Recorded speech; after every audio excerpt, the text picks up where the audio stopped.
सर्वांना नमस्कार. ऑफिसवाला लव विथ टशन या स्टोरीचे 81 एपिसोड यापूर्वीच अपलोड केलेले आहेत.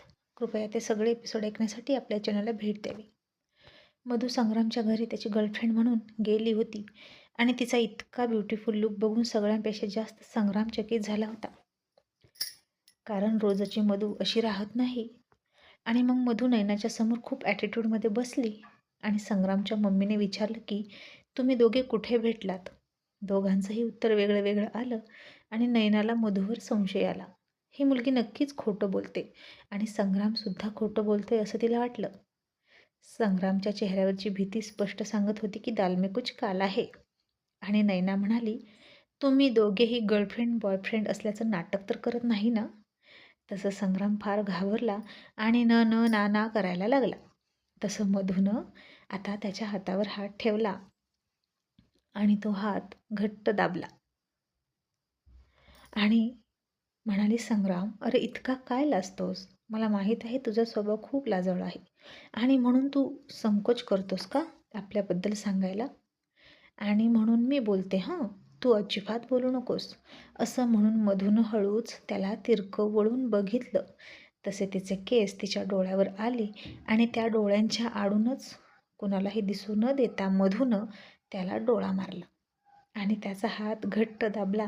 तसं संग्रामच्या हृदयात एक गूढ कळ उठली आणि त्याच्या ओठांना कोरड पडायला सुरुवात झाली आणि तो कंटिन्यू त्या हाताकडेच बघायचा मधूच्या. आज अक्षरशः डोक्याच्या केसापासून नखापर्यंत मधू सजून धजून आली होती आणि तिचे गोरे गोरे हात, निमुळती बोटं आणि ती लांब सडक नखं, ती सुद्धा पिंक रंगाच्या नेलपेंटने रंगवलेली खूप सुंदर दिसत होती. आणि तिच्या डोळ्यांचं काजळ तर तिला आज इतकं ब्युटिफुल दिसत होतं की तिच्या त्या डोळ्यात हरवून जावंसं वाटायचं. आणि आज ती इतकी ब्युटिफुल आणि सगळ्यात सुंदर दिसत होती कारण ती रोज असलं करत नव्हती. आणि कधीतरीच महिन्यातून एकदा पौर्णिमेचा चंद्र आकाशात येतो आणि त्याला बघून तो हवा हवासा वाटतो. तसं मधू बाबतीत झालं होतं. आणि ज्या मुली रोज मेकअप करतात ना, त्यांच्याकडे बघून विशेष काही वाटत नाही, पण मधूकडे बघून मात्र नक्कीच सगळ्यांच्या नजरा वळणार होत्या. कारण आजचा तिचा लुक जस्ट वाव होता. आणि तो सुंदर हात संग्रामच्या सावळ्या रंगाच्या हातावर पडला होता. इतरांना दिसायला ते फणी दिसत होतं. मधू त्याच्या शेजारी बसलेली इतकी पांढरी शुभ्र आणि संग्राम काळा. पण आता काळा असो किंवा गोरा, तो पुरुष होता आणि मधू एक स्त्री होती. जो व्हायचा तो परिणाम होत होता तिच्या स्पर्शानं संग्रामवर आणि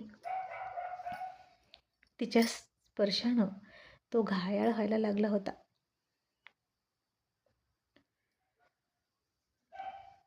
मधूच्या स्पर्शानं संग्राम को कुछ कुछ होने लगा. तो स्वतःवर फार कंट्रोल करण्याचा प्रयत्न करत होता आणि ती हात काढत नव्हती आणि त्याचा आवाज घशामध्ये जास्तच गोठत गोठत चाललेला होता. कुठल्या तरी मुलीनं हात पकडण्याचा हा पहिला क्षण होता त्याचा आणि मधूनच खूपच कॅज्युअली म्हणत काहीही न वाटून घेता त्याचा हात पकडला होता. संग्राम आता दुसऱ्या हाताने त्याच्या खिशातून रुमाल काढला आणि त्याचा घाम पुसायला लागला. आणि तो बसला होता पहिल्यांदा एकदम ताठ सोफ्यामध्ये, पण नंतर तिच्या स्पर्शानं बर्फाची लादी कशी वितळून हळूहळू खाली खाली घसरत जाते तसा तो हळूहळू त्या सोफ्यावरून घसरत होता. आणि त्याची मम्मी म्हणाली, संग्राम, काय झालं? तू व्यवस्थित का बसत नाही? नैना मात्र त्या दोघांच्या एकमेकांच्या हातावर असलेल्या हाताकडे बघत होती आणि संग्रामकडे सुद्धा बघत होती. आणि त्याची ही अवघडल्यासारखी अवस्था, ते सुद्धा पुरुष असून सुद्धा कसं काय आहे? याआधी त्या दोघांनी एकमेकांना टच केले नव्हते की काय? असा प्रश्न तिला पडला आणि तिला कळत नव्हतं की संग्राम का घाबरतोय. आणि संग्राम तर भोळा आहे, भाबडा आहे, तिला माहीत होतं, पण ही मुलगी फार तयारीची आहे असं तिला वाटलं. आणि मग संग्राम म्हणाला, मम्मी, अगं मधूसाठी कॉफी चहा काहीतरी आणलं पाहिजे ना. आता कोण आणायचं?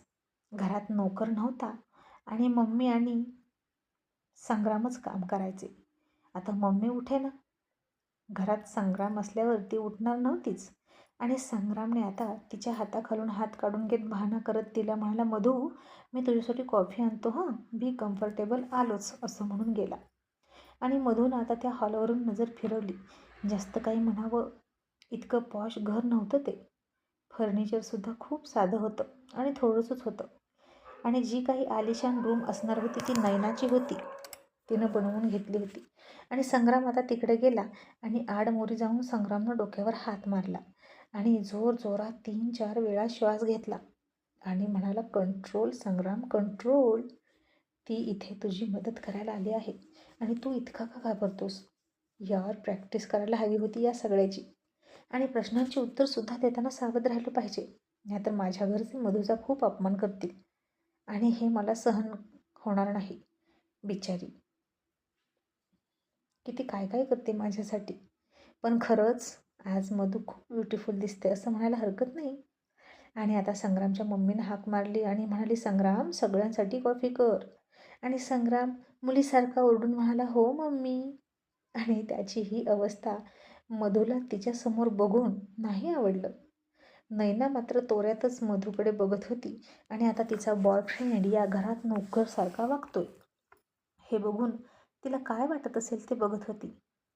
आणि मग नैना म्हणाली, तिकडे काय बघतेस? हे त्याचं रोजचं काम आहे आणि त्याला सवय आहे सगळ्या गोष्टीची. आणि ती जी त्याची बायको म्हणून या घरात येईल ना, तिलासुद्धा तिची अशीच अवस्था असेल आणि त्याची अशीच मदत करावी लागेल. आणि मधू म्हणाली, हो का, बरं. आणि मग संग्रामची मम्मी म्हणाली, तू आणि संग्राम नक्की पहिल्यांदा कुठे भेटलात हे तुम्ही वेगळं वेगळं कसं काय सांगितलं गं? पहिली भेट कोण विसरतं का? ती तर खूप आठवणीत राहते. आणि मधू आता कॉन्फिडंटली हसली आणि म्हणाली, ॲक्च्युली आंटी, त्याचं काय आहे ना, आम्ही पहिल्यांदा गार्डनमध्येच भेटलो. संग्रामचं बरोबर आहे आणि तू सांगतोय तेच खरं आहे. पण त्याच्या दृष्टिकोनातून आम्ही गार्डनमध्ये भेटलो. तो ज्या गार्डनमध्ये होता त्याच गार्डनमध्ये मीही होते आणि त्यावेळी आमची भेट खूप कमी झाली, खूप कमी वेळ. म्हणजे मी तर त्याला लक्षातही ठेवलं नव्हतं, पण त्यानंच मला पाहिलं होतं.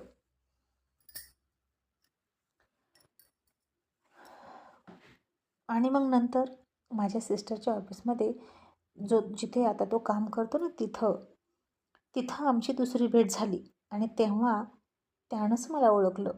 मग तिथं खऱ्या अर्थानं मीही त्याला ओळखायला लागले आणि म्हणून मला असं वाटतं की आम्ही ऑफिसमध्ये पहिल्यांदा भेटलो आणि त्याला वाटतं की गार्डनमध्ये भेटलो. सिम्पल. आणि संग्रामची मम्मी म्हणाली, आणि संग्रामनं तुला काही गिफ्ट दिलं पहिल्यांदा डेटवर गेल्यावर? तशी नैना म्हणाली, मम्मी, हे प्रश्न ना संग्राम समोर असताना विचारा, मग दोघेजण एकच उत्तर देतात का ते बघू. आणि नैना मधूकडे बघून तिच्यावर डोळे रोखून म्हणाली, आणि काय ग, मधू नाव ना तुझं? आणि मधू म्हणाली, नाही, माझं नाव मधू नाही. तशी नैना चक्रावली आणि म्हणाली, काय? अगं, आता तर संग्रामनं तुझं नाव मधू सांगितलं आणि तूही तुला हाक मारल्यावर ओ देतेस की, आणि खोटं बोलतेस का इथल्या इथं? आणि मधू आता तिच्या डोळ्यात डोळे घालून थोडीशी डॅशिंग लूक देत पुढे झुकून म्हणाली, मग माहीत आहे तर पुन्हा का विचारलं? आणि तशी नैना हादरली आणि तिचे केस कानाच्या मागे सरकवत मान उडवून दुसरीकडे दुर्लक्ष करत बघायला लागली. मग संग्रामचे पप्पा म्हणाले, तुझ्या घरात कोण कोण असतं?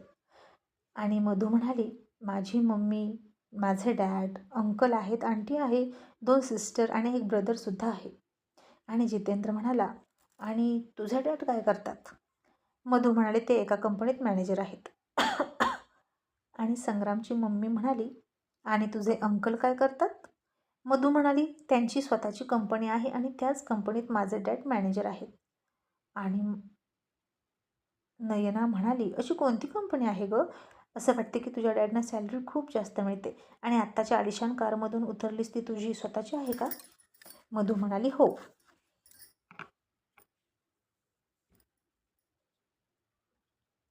आणि नैना म्हणाली, मग सांग ना, तुझे डॅड कुठे काम करतात?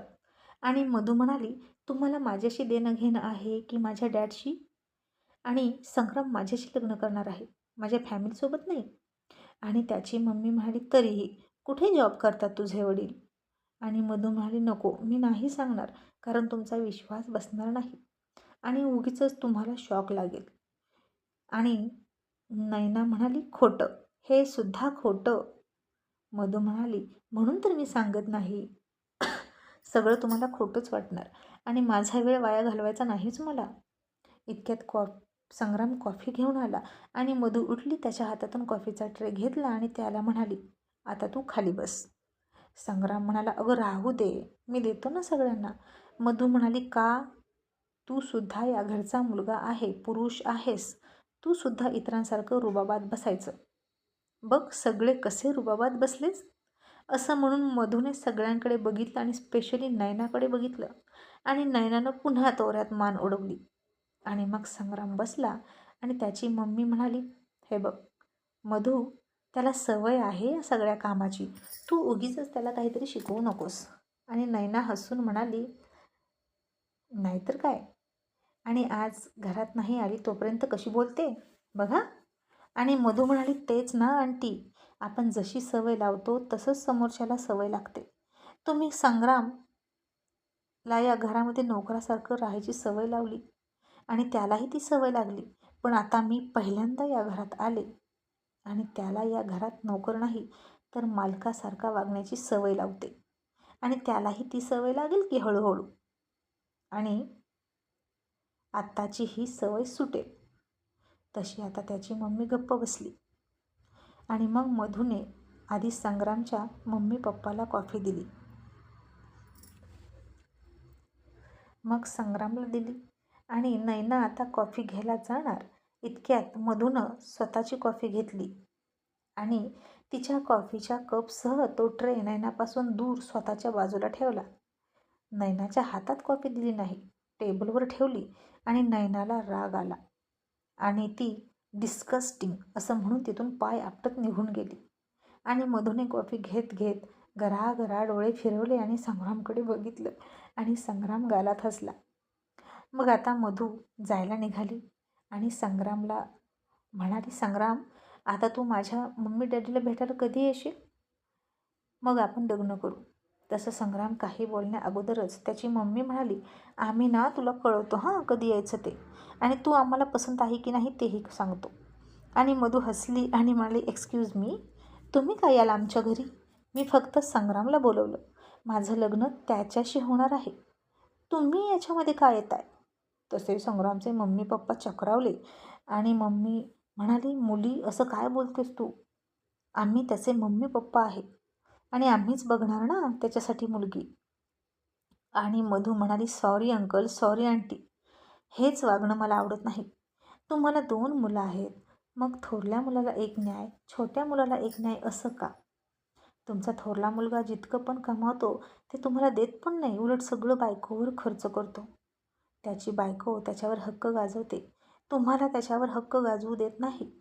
त्याच्या कमाईवर सुद्धा तुमचा हक्क नाही आणि ती कधीही इथून त्याला घेऊन जाऊ शकते अशी धमकी देते. मग मी सुद्धा संग्रामला तसंच करणार. मी त्याच्याशी लग्न करते. तुम्हाला मी नाही ओळखू शकत.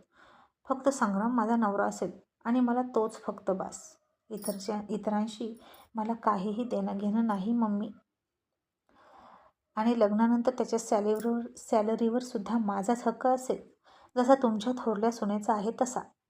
आणि आणखीन मी असंही ऐकलं आहे की तुम्हाला कॅश दागिने हवेत माझ्या घरून, तर ते सगळं माझे डॅड देणार आहेत. ज्वेलरी देतील, कॅश देतील, माझ्या रिलेटिव्सकडून सुद्धा खूप गिफ्ट येतील. पण ते सगळं फक्त माझ्यासाठी आणि संग्रामसाठी असेल, तुमच्यासाठी नाही. आणि आता हे ऐकलं आणि संग्रामचे मम्मी पप्पा चाट पडले आणि ही मुलगी लग्न होण्याच्या आधीच अशी बोलते. ते चिडले आणि संग्रामला म्हणाले, संग्राम, ही मुलगी अजिबात चांगली नाही, तू अजिबात तिच्याशी लग्न करू नको. आणि संग्राम म्हणाला, का मम्मी, का पप्पा? जर दादाची बायको असं वागू शकते तर माझी का नाही वागू शकत? मी तिच्याशीच लग्न करणार, तुम्ही तुमचं बघा. चल मधू, मी तुला सोडतो. असं म्हणून तो बाहेर आला आणि म्हणाला, मधू, थँक्यू सो मच. इतक्यात त्याच्या मागे लगेच त्याची फॅमिली आलीच आणि मधूकडे रागात बघत होते. मग मधून आता त्यांच्यासमोर पुन्हा त्याच्या हातात हात घातला, त्याच्या खांद्यावर लाडात डोकं टेकवलं. तसं पुन्हा संग्रामच्या डोक्यात घंट्या वाजायला सुरुवात झाली आणि त्याच्या घशाला कोरड पडत होती. तो फ्रीज व्हायला लागलेला होता आणि मधू आता तशीच त्याला गाडीकडे घेऊन गेली आणि म्हणाली, चल संग्राम, तू सुद्धा माझ्यासोबत चल. संग्राम आता त्याच्या मम्मी पप्पाकडे बघत होता. मधूने लाडात येऊन त्याच्या गालावर हात ठेवला. तसा तिचा मुलायम हाताचा स्पर्श गालाला होऊन संग्राम आणखीनच घाबरला आणि मधू म्हणाली, संग्राम तिकडे काय बघतो, माझ्याकडे बघ, यू लव्ह मी ना. आणि संग्राम आता डोळ्यांची उघड झाप करत फड फड फड अशी तिच्याकडे बघत होता अविश्वासानं. आणि घसा साफ करत म्हणाला, मधू हे तू काय विचारतेस? कारण आता तिच्या बोलण्यात, त्या बघण्यात, तिच्या वागण्यात इतकी रिॲलिटी वाटत होती की खरंच त्याला ती विचारत आहे की तू माझ्यावर प्रेम करतोस का, असं संग्रामला वाटत होतं. इतकी मधू खरं खरं बोलल्यासारखं करत होती. आणि मधू पुन्हा एकदा म्हणाली, तू माझ्यावर प्रेम करतोस? मग आता कोणाचाही विचार करू नकोस. आणि आपलं लग्न झालं की आपण ठरवूया कुठं राहायचं, इथे राहायचं की माझ्या डॅडीच्या घरी. कोणाचाही विचार करू नकोस तू, चल माझ्यासोबत, असं म्हणून तिने त्याला गाडीत घेतला आणि दरवाजा लावून गाडी निघून गेली. आणि संग्रामचे मम्मी पप्पा फार फार चकित झाले. नैना आता हे सगळं तिच्या रूमच्या खिडकीतून बघत होते आणि तीसुद्धा खूप चिडली. कारण तिच्यापेक्षा जास्त ॲटिट्यूडवाली सून आता या घरात येते काय असं तिला वाटलं. मग आता तिनं थोडंसं पुढे जाऊन संग्रामला सोडलं. संग्राम खाली बघून तिच्यापासून थोडा दूर बसला आणि मधू हसून म्हणाली, संग्राम कशी वाटली ॲक्टिंग? आणि तो शब्द ऐकला तसं त्यानं पुन्हा तिच्याकडे चमकून बघितलं आणि म्हणाला, काय ॲक्टिंग ना? हो, ॲक्च्युली ॲक्टिंगच. थँक्यू मधू, असं म्हणून तो उतरला आणि नीट जा असं म्हणून परत आला. आणि आता त्याला रात्रभर तिचे ते स्पर्श आठवत होते. आणि तो सतत सतत त्याचं डोकं पकडत होता आणि डोळे झाकून कपाळ चोळायचा, डोकं चोळायचा. पण सतत सतत मधू आठवायची आणि हे मला काय होतंय असं त्याला प्रश्न पडायचा. आणि मग इकडे देसाई मॅन्शनमध्ये दुसऱ्या दिवशी नम्रताच्या बॉसने नम्रताला सांगितलं की तू काहीही कर आणि आता लवकरात लवकर मला गुड न्यूज दे आणि देसाईचा वंश संपव आणि तिथून मला रडण्याचे आवाज ऐकव. नम्रता म्हणाली, पण बॉस मी हे कसं करू? तन्वी देसाई सतत तिच्या सुनेच्या सोबत सावलीसारखी असते. मला फक्त ठराविक वेळच तिच्याजवळ बसण्याची मुभा आहे. आणि गेटमधून आत जाताना येताना सुद्धा माझं पूर्ण चेकिंग होतं. पूर्ण बॉडी चेक करतात, अगदी कपड्यासहित, आणि मग सोडतात. तिच्या दुधामध्ये काहीतरी घालावं आणि तिला द्यावं अशी संधीच मला मिळत नाही. आणि तिचा बॉस म्हणाला, ओके मी बघतो काय करायचं ते. आणि मग नम्रतानं स्वीटीला दुपारचा लंच दिला, विटॅमिनच्या गोळ्या दिल्या आणि म्हणाली, मॅडम आता तुम्ही आराम करा आणि काही लागलं तर मला नक्की सांगा, मी खाली जाते. स्वीटी म्हणाली, हो. आणि ती झोपली. आणि त्याच वेळी नम्रता पुन्हा हळूच आत आली. तिने स्वीटी ज्या बाजूने खाली उतरते तिथेच तेल सांडून ठेवलं आणि पुन्हा गुपचूप तिथून निघून गेली. आणि खाली जाऊन स्वीटीनं पाय घसरून पडल्याची आणि मोठा आवाज येण्याची ती वाट बघत होती. मग 1 तास झाला, 2 तास झाले, स्वीटी अजूनही झोपलेलीच होती. तन्वी तिच्या बेडरूममध्ये आली आणि म्हणाली, नम्रता स्वीटी कुठं आहे? नम्रता म्हणाली, मॅडम त्या आराम करत आहेत आणि म्हणून मी इथे थांबली आहे. आणि इतक्यात स्वीटी उठली होती आणि तिने नम्रताला हाक मारली आणि ती वर जाणार इतक्यात तन्वी म्हणाली, थांब मी सुद्धा येते. आणि आता नम्रता घाबरली. जर तन्वीनं ते तेल बघितलं तर काही खरं नव्हतं. आणि तन्वी पुढे आणि नम्रता मागे मागे गेल्या आणि स्वीटी त्या बाजूने उतरणार इतक्यात नम्रताच म्हणाली, मॅडम थांबा, इथून उतरू नका, इथे तेल सांडलं आहे, तुम्ही घसरून पडाल. आणि हे बघितलं तसं स्वीटी तन्वी चकित झाल्या आणि त्यांना धक्कासुद्धा बसला. आणि तन्वी म्हणाली, इथे तेल कसं आलं? स्वीटी म्हणाली, माहीत नाही आत तू. आणि तन्वी खाली बसली. तिने ते तेल बोटावर घेऊन वास घेतला आणि म्हणाली, हे तेल तर आर्यनचं आहे, म्हणजे नक्कीच त्या मुलानं सकाळी तेल लावताना हे सांडलं. याचा केअरलेसपणानं वाढत चालला आहे, म्हणून मला वाटतं की त्याला आता तुझ्याजवळ ठेवायलाच नको. एका रूममध्ये. स्वीटी आता खाली मान घालून गप्प बसली होती. आणि तन्वी म्हणाली, तुझा आराम झाला असेल तर आपण हॉस्पिटलमध्ये जाऊया. आणि नम्रता हे सगळं पुसून घे असं तन्वी म्हणाली. आणि आता बरं झालं नम्रता तू वेळेवर बघितलं, नाहीतर खूप अनर्थ झाला असता आणि माझी निवड चुकली नाही असं मला वाटतं. आता तू बघितलंस म्हणून बरं. स्वीटीने पाय दिला असता तर नक्कीच ती घसरली असती आणि काय झालं असतं कुणास ठाऊक. आणि नम्रता हसून म्हणाली, मॅडम हे तर माझं कामच आहे. आणि आता हा वार तर वाया गेला म्हणून नम्रता नाराज झाली. मग तन्वी स्वीटी हॉस्पिटलमध्ये गेल्या आणि त्या डॉक्टरांना म्हणाल्या की मी आय कम इन डॉक्टर. आणि डॉक्टर म्हणाले येस प्लीज. आणि त्या दोघीही तिथं जाऊन बघितलं तर ऑलरेडी आर्यन बसला होता. आणि त्याला बघून तन्वी चकित होऊन म्हणाली, आर्यन तू? आणि आर्यन म्हणाला, हो मॉम मीच. माझीसुद्धा रिस्पॉन्सिबिलिटी आहे ना, बिकॉज मी डॅड होणार आहे त्या बेबीचा. तन्वीला आता त्याचं खूप कौतुक वाटलं आणि ती म्हणाली, ओके मग तुम्ही दोघं थांबा, मी बाहेर जाते. आणि मग डॉक्टर मेल होते. त्यांनी स्वीटीचं चेकअप झालं, काही प्रश्न विचारले आणि त्यांनी स्वीटीला आणि आर्यनला गरोदरपणात कशी काळजी घ्यायची याविषयी सूचना द्यायला सुरुवात केली. आर्यनला आता त्याच्या मनातला खूप महत्त्वाचा प्रश्न विचारायचा होता, जो त्याच्यासाठी खरंच महत्त्वाचा होता. आणि स्वीटी समोर होती ना, म्हणून तो विचारू शकत नव्हता.